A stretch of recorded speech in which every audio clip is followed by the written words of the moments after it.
Okay, so today I'm going to be doing a little bit of a talk about CEX. Now, if you're outside of Britain and you've never heard of CEX, you likely have, but if you've not heard of CEX, it's pretty much one of those game trading places in Britain, and it's pretty much the only shop on the high street left. Now, over the years in Britain, we've had some awesome gaming shops, especially in the 90s. I remember Electronics Boutique, and we also had in Bristol at the time, back in the day, a little shop called Pink Planet. We also had Game Station, and of course, Game started eating away at those, and nowadays, Game is also on its way out, so it seems. They've been reduced to being in Sports Direct.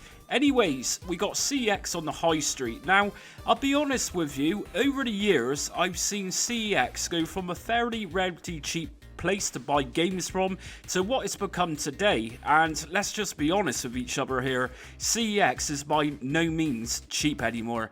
For example, I was looking with my partner the other day, a Switch game. It was a Pokemon game, £48 pre-owned.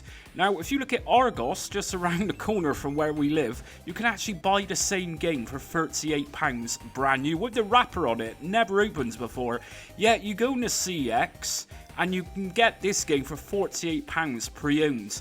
Now, a lot of businesses around, they don't particularly think much of their sales strategy with their markup of pricing. You know, we got a cash converters around the corner, and I'll just say that they don't really have much good to say about CEX. I'm not the only person to complain about CEX staff. Let's just be honest with each other here. CEX staff are very dehumanized. I don't think they always used to be like this way, but of course it's almost turned very corporate over the years, and with corporate stuff we're going into dehumanizing people too. So professionalism therefore meets dehumanization, or so it seems that way. For example, I can go into cash converters, or I can go into any other shop and, you know, come up with a really good little chat with whoever's working. You know, that's just the way I am. Yeah, I go into CEX, and like I say, it's almost like these people don't have a personality. They're not allowed to have a personality. And apparently, a lot of people seem to think that CEX are on their way down. They're going out of business. I'm really not sure, but I'll be honest with you. The last couple of times I've been in my local CEX, their prices are just sky high, and it's like, I'm not sure who's coming up with these prices. And I think CEX also tends to forget that they're still just a pre-owned shop, yet they seem to have even commercials on TV where it's almost advertising it like something like HMV, where it's like claiming it's almost like brand new stuff they're selling, when it's not, it's second-hand stuff. Now, something else which really caught my attention during pandemic is that we had the Nintendo Wii. During pandemic, the Wii, for some reason, soared in popularity and everyone wanted one. So originally CEX at the time, before pandemic, was going for around about £30 in the UK. Pandemic hits, and when they went to sell them again, when the shops started opening, they suddenly went up to £90. You know, this was a couple of years ago, at which point you could actually buy a Wii console for around £10 in the UK.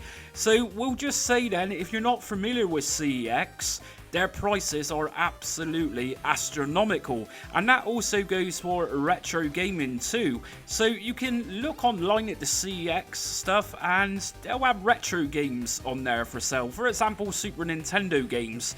And the problem is with buying these old box games, say for the Super Nintendo or Nintendo NES or even Game Boy, is that they don't actually have an image of what you're buying. It's just a standard stock image. And so you could pay up to, say, £300 for a box NES game or a Game Boy game, and it could arrive to you absolutely battered. And of course, your average collector wants something a bit more pristine, so it's almost like buying something and then you're not actually sure what it is you're buying.